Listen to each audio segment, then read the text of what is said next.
আসসালামু আলাইকুম। নূর অনলাইন একাডেমির পক্ষ থেকে আপনাদের সকলকে স্বাগতম। আশা করি সকলে অনেক ভালো আছেন। আজকে আমি আপনাদের সাথে আলোচনা করব নবম দশম শ্রেণীর গণিত দ্বিতীয় অধ্যায় সেট ফাংশনের দ্বিতীয়তম ক্লাস নিয়ে। আমরা প্রথম ক্লাসে আলোচনা করেছিলাম কিভাবে সেট গঠন পদ্ধতিকে তালিকা পদ্ধতিতে রূপান্তরিত করা হয়। আজকে আমরা শিখব কিভাবে তালিকা গঠন পদ্ধতিকে সেট গঠন পদ্ধতিতে রূপান্তরিত করা হয়। এখন আসি, আমরা দিলাম তালিকা পদ্ধতিটি, যেমন a সমান সমান 7 14 21 এবং 28। এখন আসি, আমরা জানি এটা কি, এটা হচ্ছে তালিকা পদ্ধতি। এটাকে আমরা কিভাবে সেট গঠন পদ্ধতিতে রূপান্তরিত করব। আমরা জানি সেট গঠন পদ্ধতি একটি শর্তের মাধ্যমে উল্লেখ করা থাকে। তাহলে এখানে আমরা দেখতে পাইতেছি এখানে এটা 7-এর গুণিতক।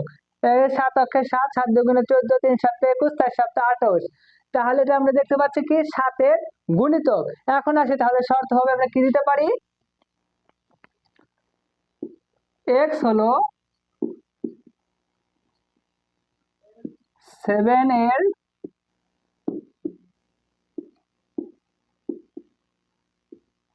গুণিতক এবং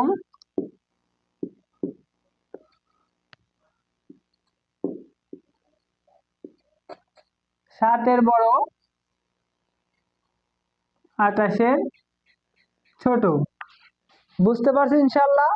এখন আসি, আমাদের পরীক্ষার মধ্যে এমসিকিউতে আসে সসীম সেট, অসীম সেট। এখন আসি, সসীম সেট কাকে বলে। সসীম সেট হলো যে সেটের শেষ আছে, যে সেটের শেষ আছে তাকে বলা হয় সসীম সেট। সসীম সেট কি তাহলে,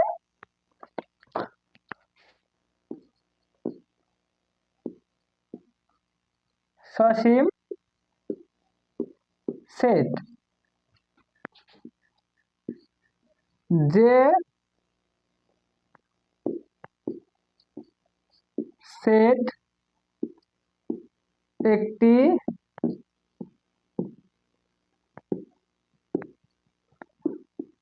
নির্দিষ্ট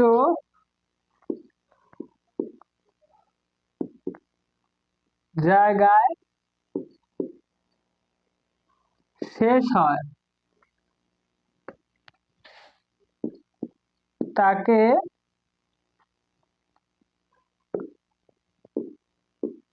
সসীম সেট বলে। এখন এটার উদাহরণ কি, উদাহরণ হলো এটা একটা নির্দিষ্ট জায়গায় যে শেষ হয়, যেমন a সমান সমান a b c d, এটা একটা নির্দিষ্ট জায়গায় শেষ হয়েছে না, এটা হচ্ছে সসীম সেট। এখন আসি অসীম সেট। অসীম সেট কি, যে সেট কোনো নির্দিষ্ট জায়গায় শেষ হয় না, কোথায় শেষ হয়েছে এটা নির্ধারণ করা যায় না, সেটা হচ্ছে অসীম সেট। অসীম সেট কিভাবে থাকে, অসীম সেটের একটা উদাহরণ দেই। অসীম সেট যেমন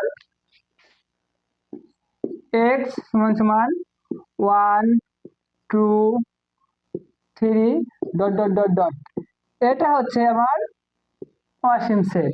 বুঝতে পারছি। এখন তাহলে আমরা অসীম সেট কোনটা, সসীম সেট কোনটা, এটা যদি আমাদের এমসিকিউর মধ্যে আসে পরীক্ষার মধ্যে, তাহলে আমরা সহজেই সমাধান করতে পারবো। এখন আসি খালি সেট। এখন খালি সেট কি, খালি সেটের চিহ্ন, খালি সেট বা ফাঁকা সেট, ফাঁকা সেটের চিহ্ন দুই ভাবে লেখা যায়। দুই ভাবে কি, একটা হলো এইভাবে আর একটা হচ্ছে এইভাবে। এখন যদি আমাদের পরীক্ষার মধ্যে উদাহরণ দেওয়া থাকে এবং উদাহরণ দিয়ে ফাঁকা সেট নির্ণয় করতে বলে, তাহলে আমরা কিভাবে লিখবো দেখুন। এখন উদাহরণ দেখে আমরা কিভাবে ফাঁকা সেট নির্ণয় করতে পারবো দেখি। যদি আমাদের এরকম থাকে x belongs n এবং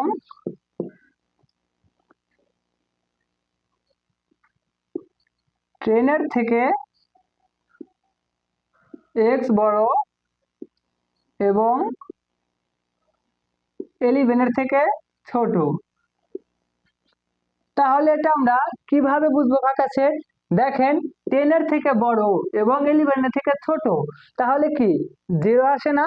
কারণ 10 থেকে বড় হলে 11 এবং 11 থেকে যদি ছোট হয় তাহলে আর 10। তাহলে আমরা কি লিখতে পারবো? এটা আমরা হলো ফাঁকা সেট। তাহলে আমরা ফাঁকা সেট বুঝতে পারছি। এখন আসি উৎপাদক। উৎপাদক সেট কি?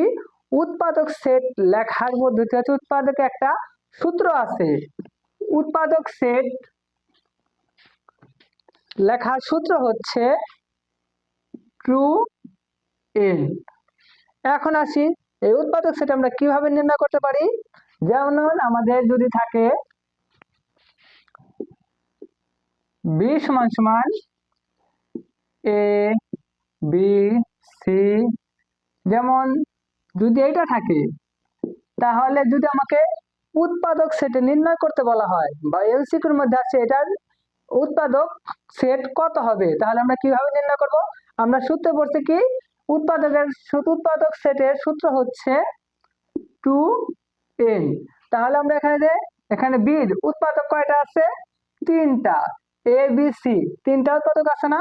তাহলে আমরা দেই সমান সমান 2 3 8।